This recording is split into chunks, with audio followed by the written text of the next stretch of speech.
जय सीताराम सभी को और स्वागत है सभी का बालबोध ज्योतिष शास्त्र संग्रह के अध्ययन में।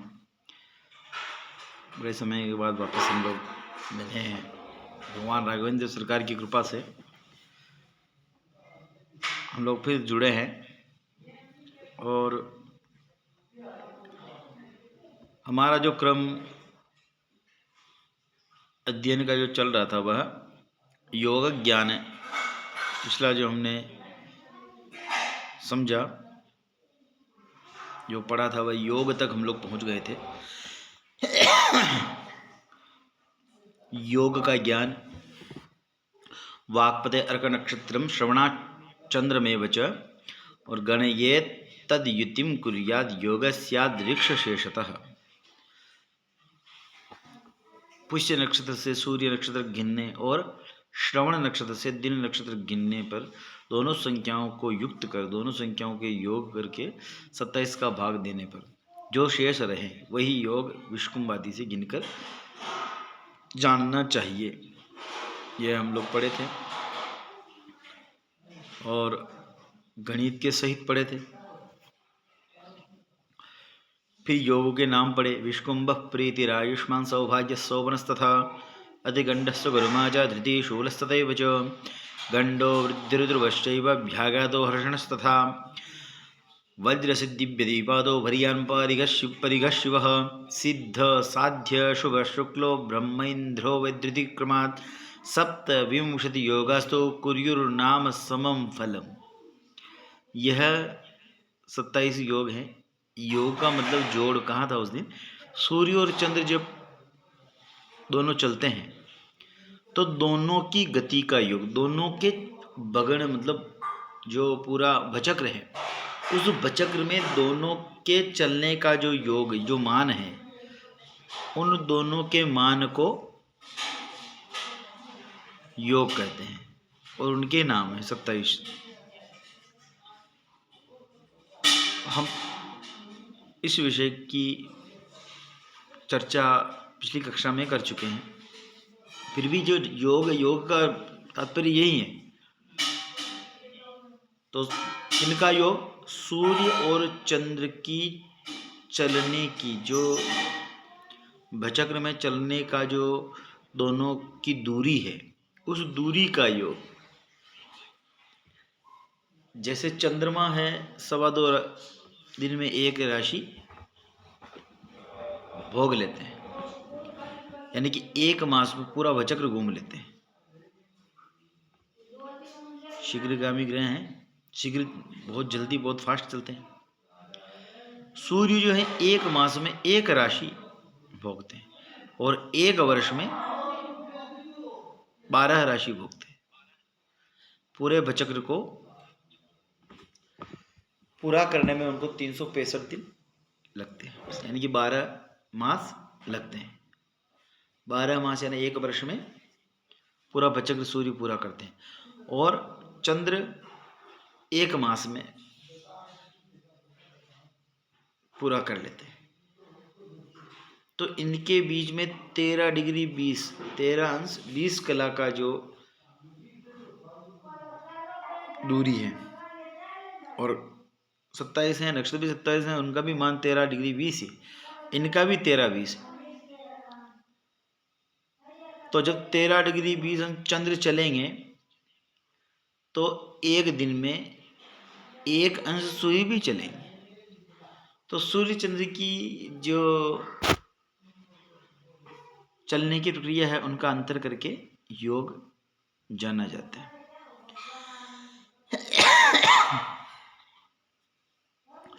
और यह 27 नक्षत्र है। इनका जो लास्ट में लिखा कुर्युर नाम समम फलम, 27 जो योग है इनके नाम समान, जैसे जैसे नाम है वैसा उनका फल है, नामवत फल है, ऐसा जानना चाहिए।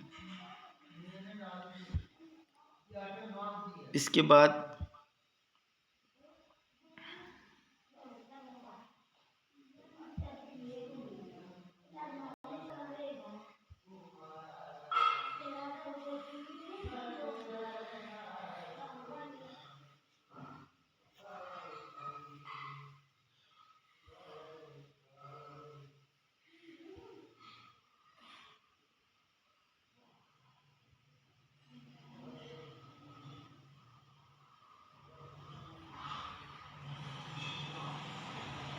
अगला जो श्लोक है वह आपके सामने, विरुद्ध संज्ञा ये च योगाः तेषाम अनिष्ठ खलुपाद आद्य।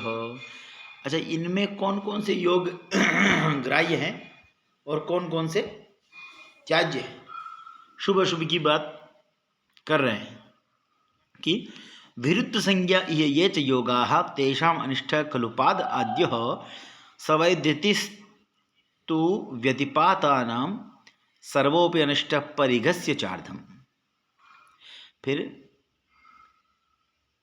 तिन्नस्तु योगे प्रथमे च वज्रे व्याघात संज्ञे नवपंचशूले गंडेतिगंडे च षडेव नाड्य शुभेषु कार्येषु विवर्जनीयाः।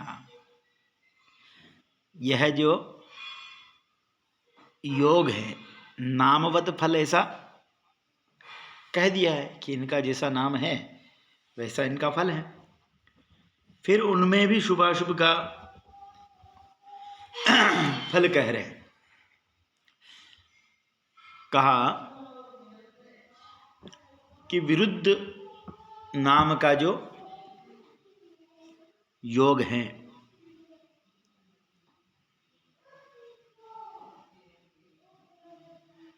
शिव सिद्धि विजयासाध्य शुभ शुक्ल ब्रह्मेंद्र वैजयंती सत्य, तो इन पूर्वोक्त योग में जो विरुद्ध योग हो उनके आदि को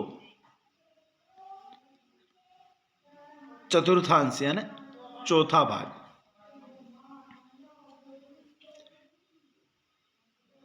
पाद आग्रह, क्या लिखा है? पाद आद्य, आदि पाद, चार पाद होते हैं। एक योग के चार भाग करने पर पहला भाग जो है वह पहला पाद है। तो विरुद्ध संज्ञा ये च योगाः तेषाम अनिष्ट खलु पाद आद्य, जो विरुद्ध योग है उसका आदि पाद जो है वह अशुभ है। फिर सवैधृतिस्तु सब व्यतिपात नाम सर्वे पे अनिष्ठ परिगस्य चार्धम। जब कोई शुभ कर्म में हम लोग योग जो भी मुहूर्त देंगे उनमें तिथि वार नक्षत्र योग करण ही देखेंगे, तो जो ये योग हैं अशुभ योग हैं, इनका हमें उसका चतुर्थांश और जो भाग लिखा है अर्ध भाग या पूर्ण भाग, कोई योग है जो पूरे वर्जित हैं, व्यतिपात आदि जो है वो लगभग पूरे ही, तो उनमें शुभ काम नहीं करना है। तो जो गति छोड़ना है कि कितना भाग व्यतीत हो गया योग का, कितना बाकी रहा है, वो गणित के द्वारा समझ करके फिर मुहूर्त देना है। उसी के बारे में चर्चा कर रहे हैं कि इन पूर्वोक्त योग में जो विरुद्ध योग हो उनके आदि चतुर्थ प्रथम पाद को चतुर्थांश को वर्जित कहना चाहिए, और व्यतिपात, जैसे व्यतिपात और वैधृति संपूर्ण वर्जित है। व्यतिपात योग और वैधृति योग है ना, यही विरुद्ध है। ये पूरे मतलब दोनों जो हैं बिल्कुल वर्जित है। इन दोनों योगों में कोई भी कर्म शुभ कर्म नहीं करना चाहिए। और परिघ योग आधा वर्जित है। परिघ नाम का जो योग है वह आधा अर्ध वर्जित है। लिखा है परिगस्य चार्धम, है ना, परिघ योग आधा वर्जित है। फिर तिन्नस्त योग प्रथमे जो बदले विष्कुंभ और वज्र की तीन तीन गड़ी और व्याघात की नवगड़ी। तिस्रस्तु योगे प्रथमे च वज्रे व्याघात संज्ञे नवपंचशूले। तिस्र तीन तीन गड़ी जो है विष्कुंभ और वज्र की तीन तीन गड़ी, आदि की जो तीन तीन गड़ी है वह अशुभ है। और व्याघात की 9 गड़ी, आदि से व्याघात है जो 9 गटी अशुभ है। और शूल की 5 गड़ी, गंड और अतिगंड की 6 गड़ी शुभ कार्य में वर्जित मानी गई है या अशुभ मानी गई है। ठीक है, तो जब मुहूर्त पकड़ पड़ेंगे तो मध्याह्न के बाद शुभ मुहूर्त नहीं दिया जाता है, तो लगभग ये पूर्णतः निषेध होंगे। ठीक है, यह तो विशेष लग्न इत्यादि में देखने होते हैं, इनके इनके अपने भी काम है, जैसे हम आगे आगे पढ़ेंगे। जैसे नक्षत्रों के कार्य है, ऐसे योगों के, करणों के, सबके कार्य है। ऐसा पढ़ेंगे। फिर करण ज्ञान, एक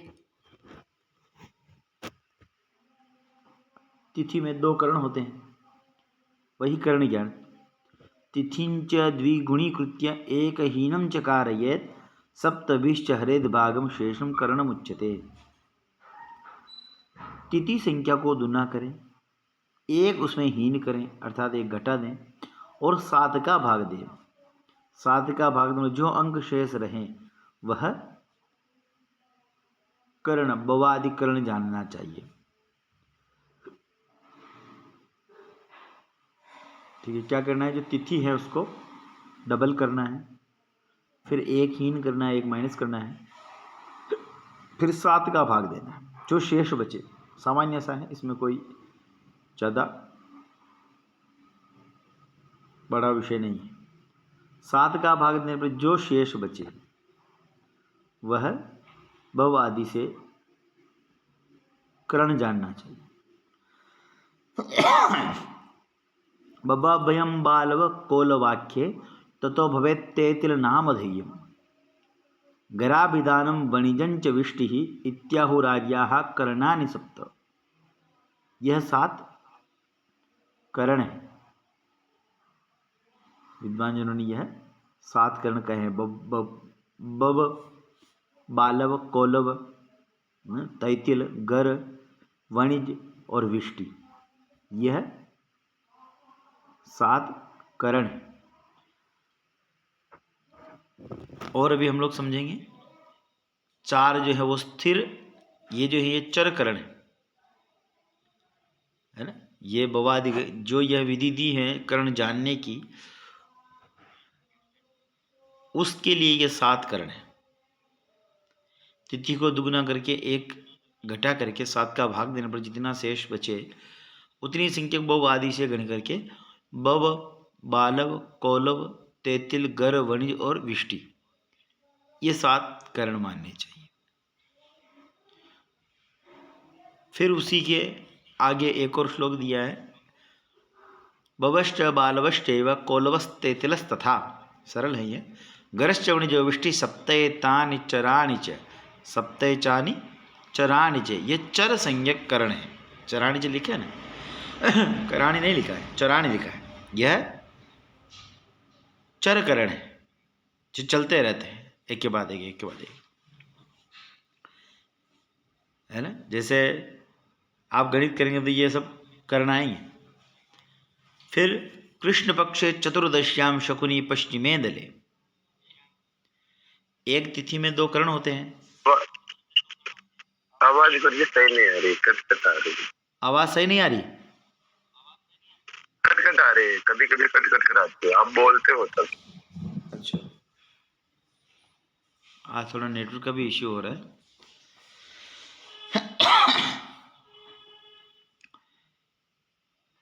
तो बवश्च बालवश्चैव कौलवस्तेतिलस्तथा गरश्च वणिजो विष्टि सप्तैतानि चराणि च। अब समझ में आ रही है?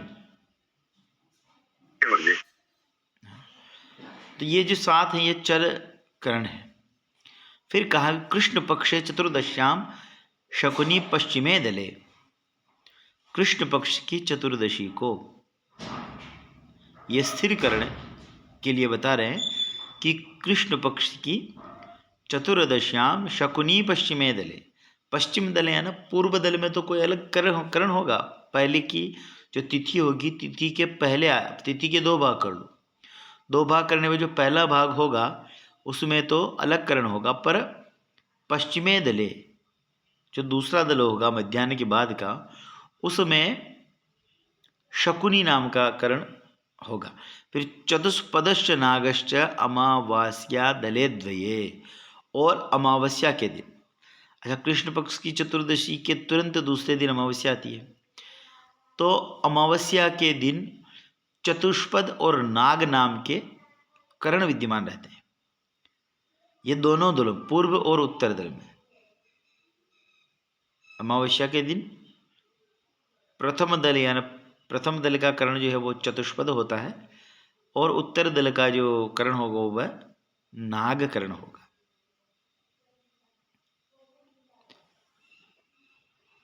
ठीक है, ये स्थिर करण है। हर चतुर्दशी अमावस्या पे ये निश्चित रहेंगे।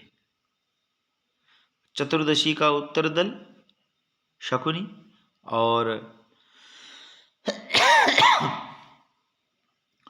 अमावस्या का पूर्व और उत्तर दोनों दल में क्रम से चतुष्पद और नाग नाम के करण रहेंगे।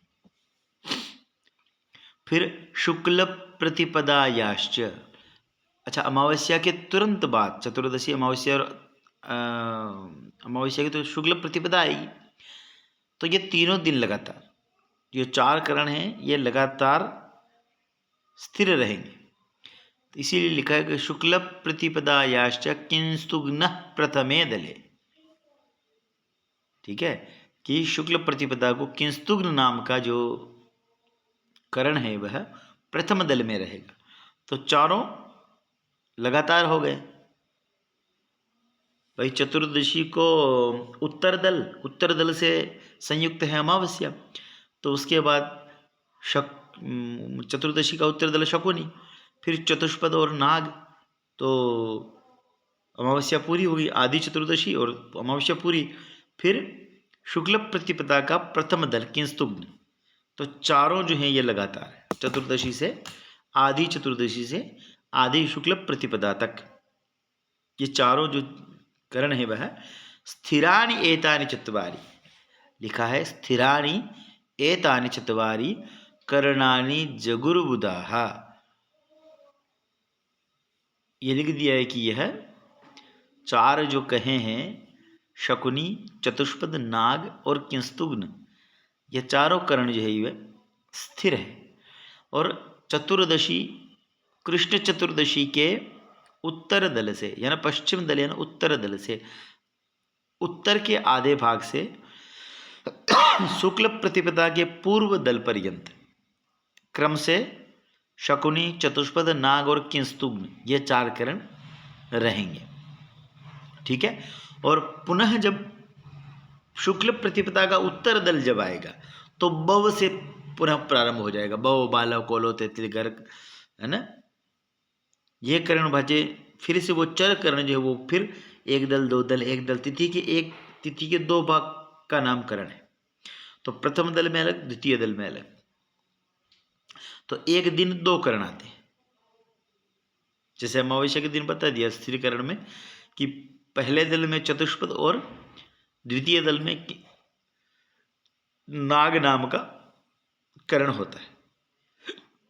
ऐसे ही प्रत्येक तिथि में मानना चाहिए।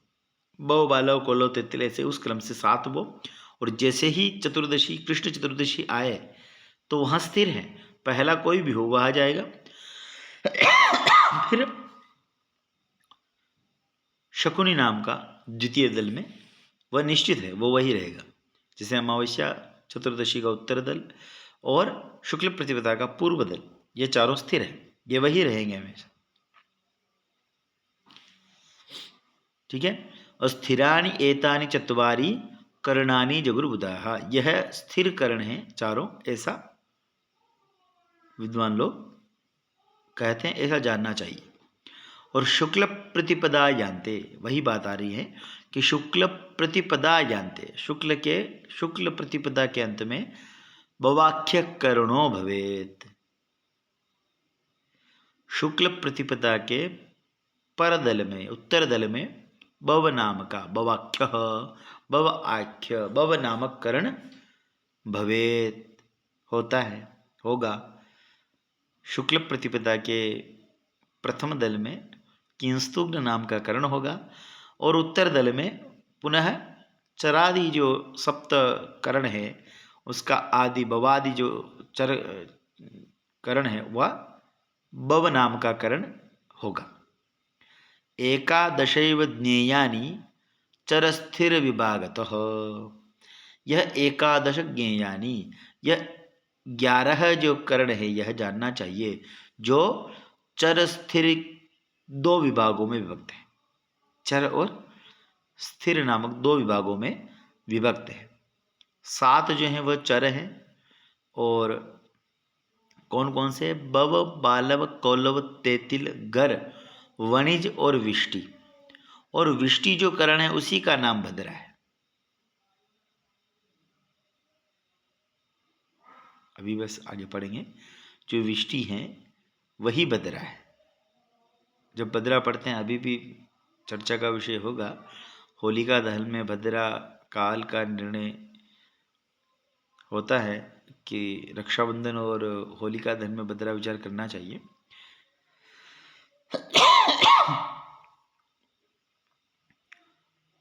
तो यह विषय अभी रहेगा। विष्टि को भी भद्रा कहते हैं। तो बव, बालव, कोलव, तेतिल, गर, वणिज और विष्टि, ये 7 जो करण हैं वह चर हैं, चर संज्ञक हैं, जो एक के बाद एक चलते रहते हैं। और शकुनी, चतुष्पद, नाग और किंस्तुग्न, ये 4 जो करण हैं यह स्थिर है। यह स्थिर ही रहते हैं, यह एक ही जगह आएंगे। कृष्ण चतुर्दशी के उत्तर दल से शुक्ल प्रतिपदा के पूर्व दल पर्यंत क्रम से शकुनी, चतुष्पद, नाग और किंस्तुग्न रहेंगे। यानी चतुर्दशी के उत्तर पद में, उत्तर दल में शकुनी, और अमावस्या के पूर्व दल में चतुष्पद, अमावस्या के उत्तर दल में नाग, और शुक्ल प्रतिपदा के पूर्व दल में किंस्तुग्न नाम के करण स्थिर रहेंगे। यह समझ में आ गया है? इसमें कोई ज़्यादा विषय नहीं, भारी विषय की बात नहीं है। इसकी एक टेबल है, वो शायद इसमें मैं आपको बता देता हूँ।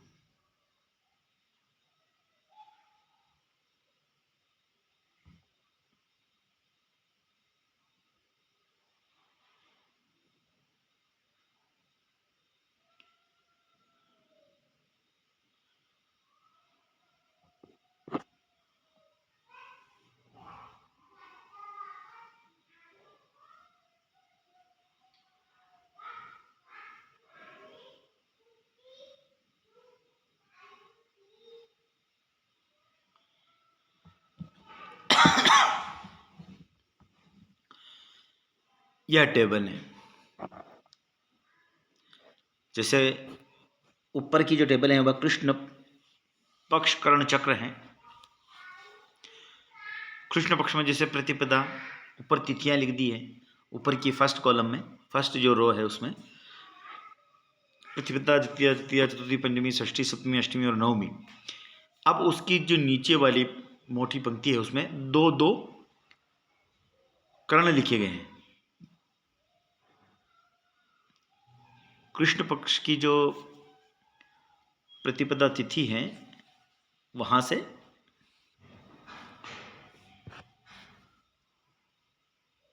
और इधर लास्ट में तिथि और पूर्व दल और पर दल लिख दिया है।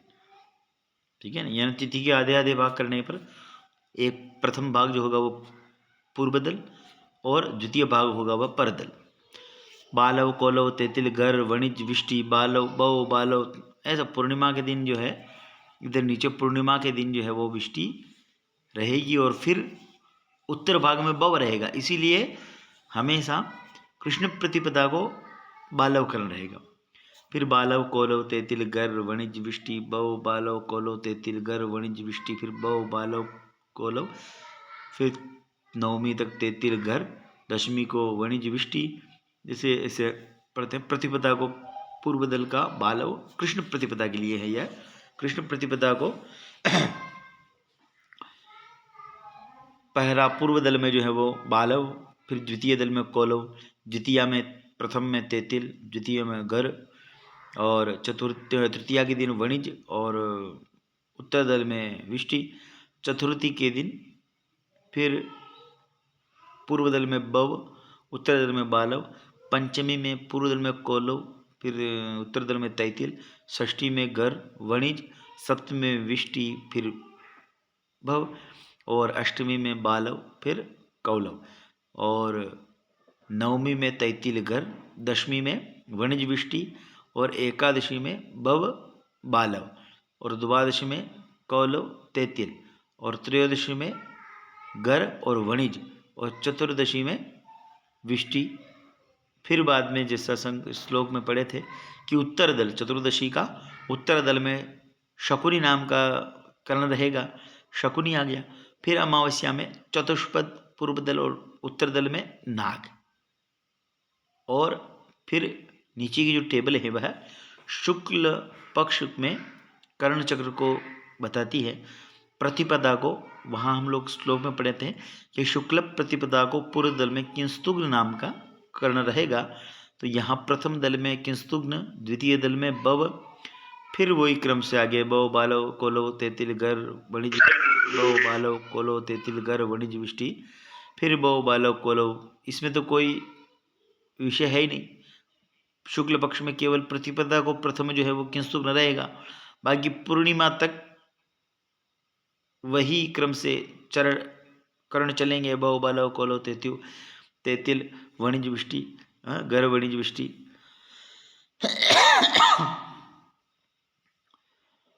यही क्रम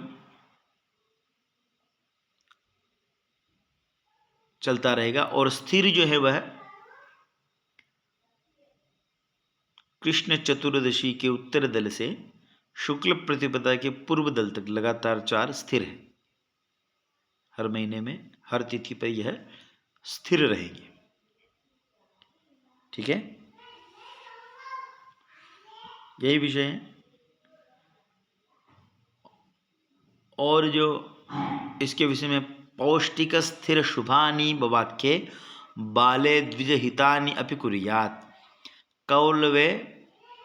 कौलवे प्रमद मित्र विधानम तैतिले शुभगताश्रय कर्म। अब इनकी कर्म बता रही है। इनके जो कर्म है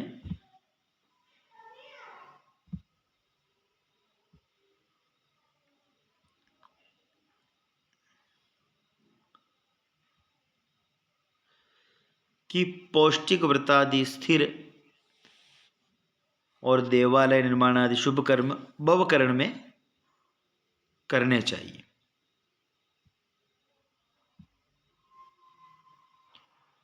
यही कह रहे हैं।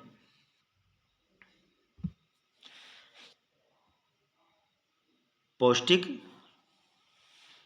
व्रतादि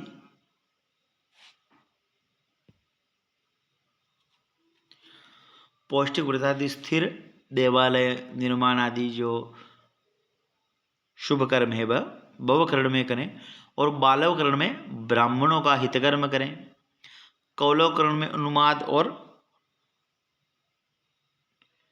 मित्रता करें, और तैतीय करण में विवाह आदि मंगल कार्य किए जाते हैं।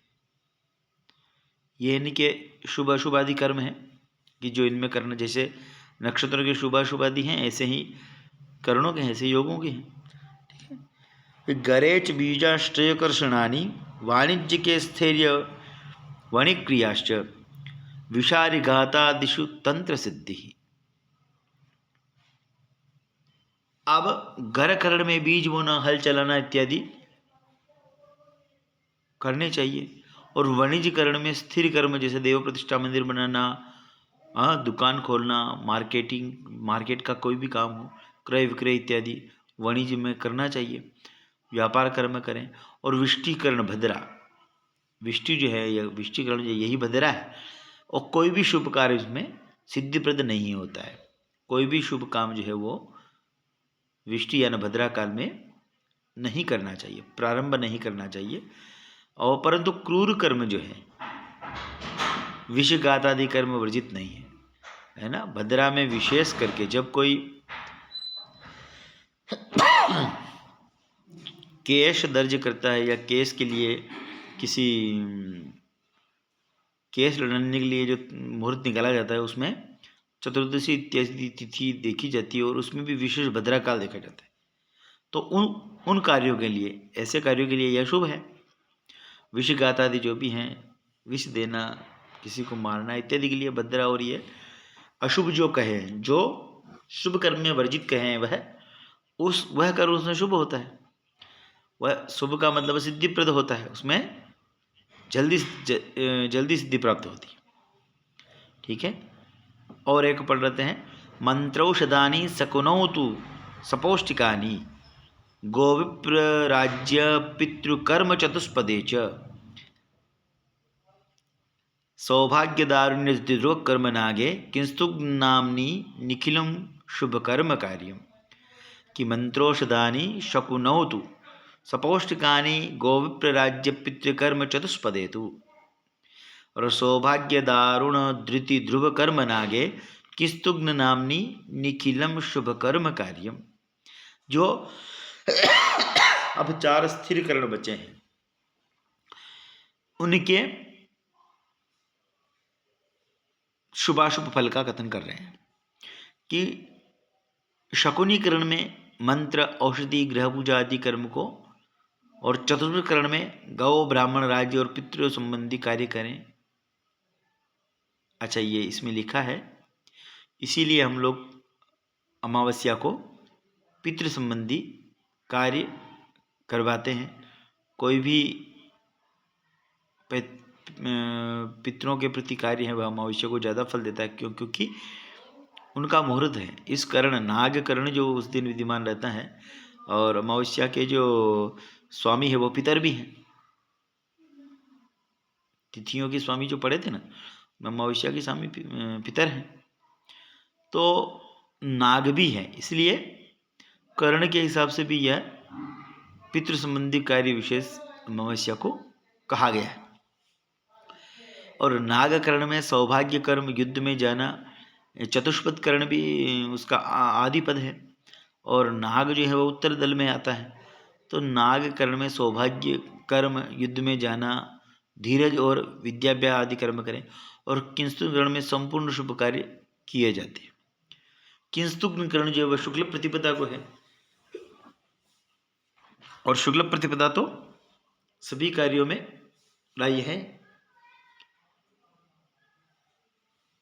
तो वह शुभ तिथि है। बाकी जो जिस कर्ण में जो जो कार्य बताए गए हैं वह करने चाहिए। ठीक है, आज इतना ही। आज काफ़ी श्लोक हो गए हैं, अब एक बार और पढ़ेंगे तो ये पूरा जो प्रथम प्रकरण है, संज्ञा प्रकरण, यह मेरे से लगभग खत्म हो जाएगा। अब केवल भद्रा का विचार रहा है। भद्रा का विषय जो है थोड़ा विशेष है, तो ये हम अगली कक्षा में पढ़ेंगे। और कक्षा में आप सभी, मतलब अगर आपको लग रहा है कि यह समय उचित नहीं है, 8:30 बजे आप कोई ऑनलाइन समय पर नहीं आते हैं, तो मैं आपको डायरेक्ट वीडियो बनाकर भेज दूंगा। वीडियो बना के आप जब इच्छा हो जब देखो, और मेरी जब इच्छा होगी मैं बना के भेज दूँ। मेरा विषय यह था कि हम लोग लाइव रहने का मतलब ये था कि आपके जो कुछ प्रश्न हो वो भी कक्षा में लिए जा सके। पर मुझे या तो मुझे लग रहा है आपको समझ में नहीं आ रहा है, या तो मैं आपको उस तरीके से समझा नहीं पा रहा हूँ, या फिर आपके समझ में नहीं आ रहा है। और ये भी हो सकता है कि पढ़ने की इच्छा भी आपकी थोड़ी कम हो। जितनी संख्या है 8-10 की संख्या है वो मेरे हिसाब से होनी चाहिए।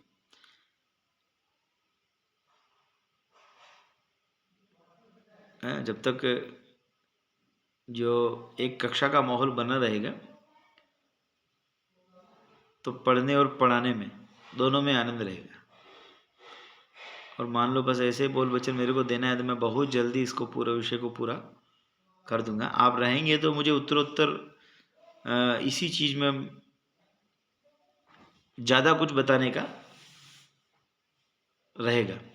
और अगर आप ज़्यादा से ज़्यादा नहीं जुड़ेंगे तो फिर वही जो है यथारूप वो कहा और छुट्टी चलते रहेंगे, आगे बढ़ते रहेंगे। सभी जुड़े बराबर। और मान लो कोई दिक्कत हो, समस्या हो तो आप बताएं। और आज के इस